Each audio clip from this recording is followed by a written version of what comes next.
Bismillahirrahmanirrahim. Di sini saya akan mempresentasikan peta konsep dengan judul memikirkan kembali kurikulum dan pedagogi untuk keberagamaan.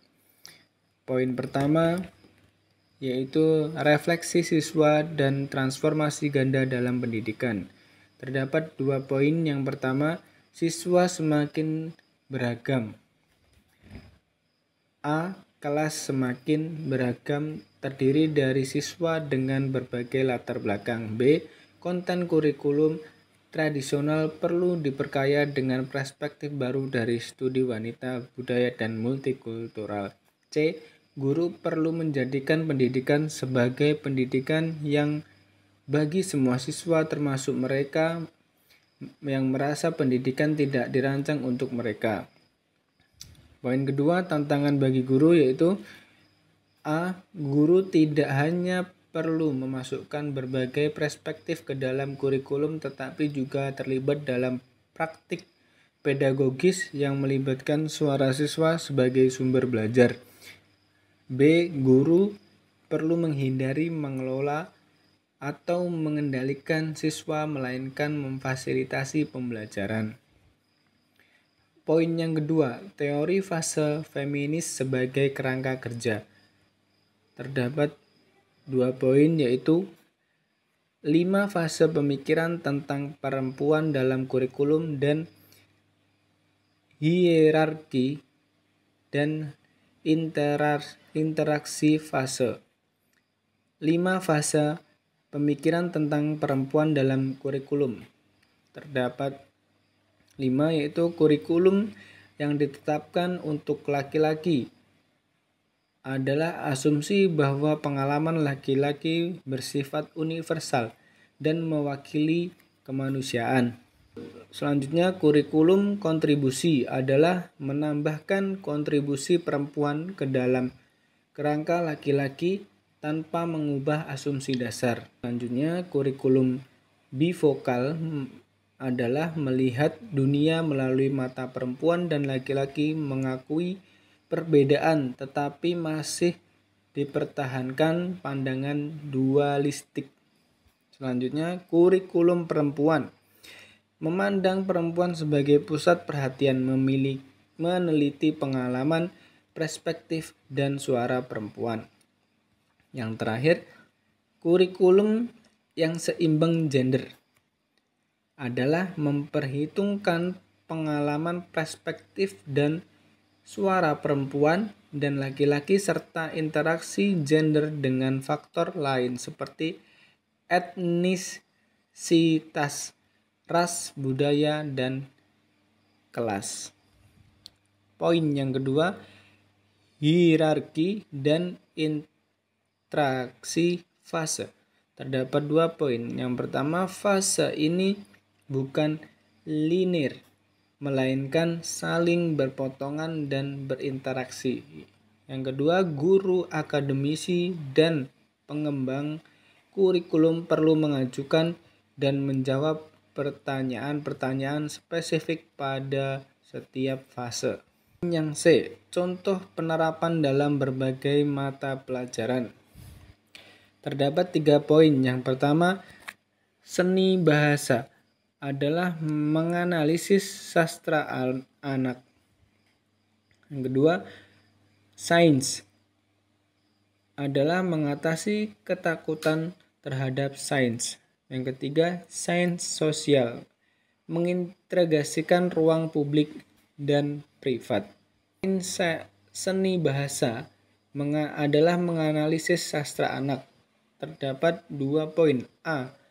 Membandingkan buku anak perempuan dan laki-laki, menganalisis representasi gender dan budaya. B. Mewawancarai orang dewasa tentang pengalaman mereka dengan cerita anak-anak di masa lalu.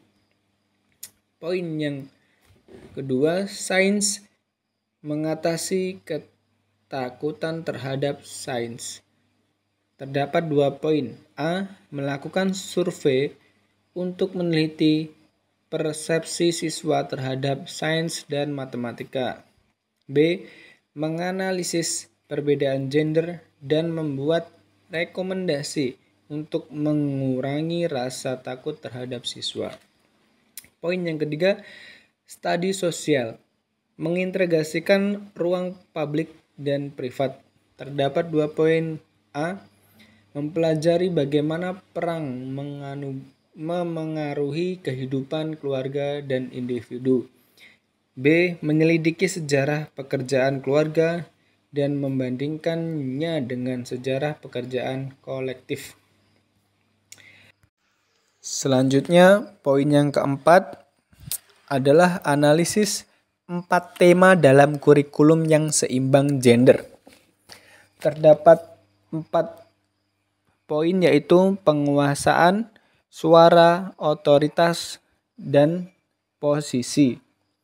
Penguasaan terdapat 2 bagian. A. Penguasaan tradisional menekankan pemahaman rasional siswa terhadap materi menurut istilah guru dan pakar. B. Penguasaan yang diperluas melibatkan interpretasi dan integrasi berbagai perspektif termasuk pengalaman subjektif siswa. Suara terdapat 2 poin. A. Memberikan ruang bagi siswa untuk mengekspresikan suara dan perspektif mereka. B. Mengubah ruang kelas menjadi arena di mana guru dan siswa bersama-sama membentuk suara mereka. Otoritas terdapat 2 poin. A. Guru dan siswa dapat menjadi otoritas bagi satu sama lain. B. Guru perlu mengonseptualisasi ulang otoritas mereka sebagai sendiri berbagai otoritas dengan siswa. Posisi terdapat 2 poin. A. Mengakui posisionalitas, yaitu bahwa aspek-aspek identitas kita, jenis kelamin, ras, kelas, dan lain-lain adalah penanda posisi relasional. B. Memahami bagaimana posisi seseorang memengaruhi pengetahuan dan pengalaman. Kesimpulan, kurikulum yang seimbang gender bertujuan untuk menciptakan pemahaman yang lebih holistik dan inklusif tentang pengalaman manusia. Guru perlu mengubah praktik pengajaran mereka untuk memfasilitasi pembelajaran yang berpusat pada siswa dan mempertimbangkan keberagaman budaya, etnis, dan gender. Yang terakhir, pendekatan multidisiplin dan relasional diperlukan untuk memahami kompleksitas gender dan interaksi dengan faktor-faktor lain. Sekian presentasi saya, terima kasih. Wassalamualaikum warahmatullahi wabarakatuh.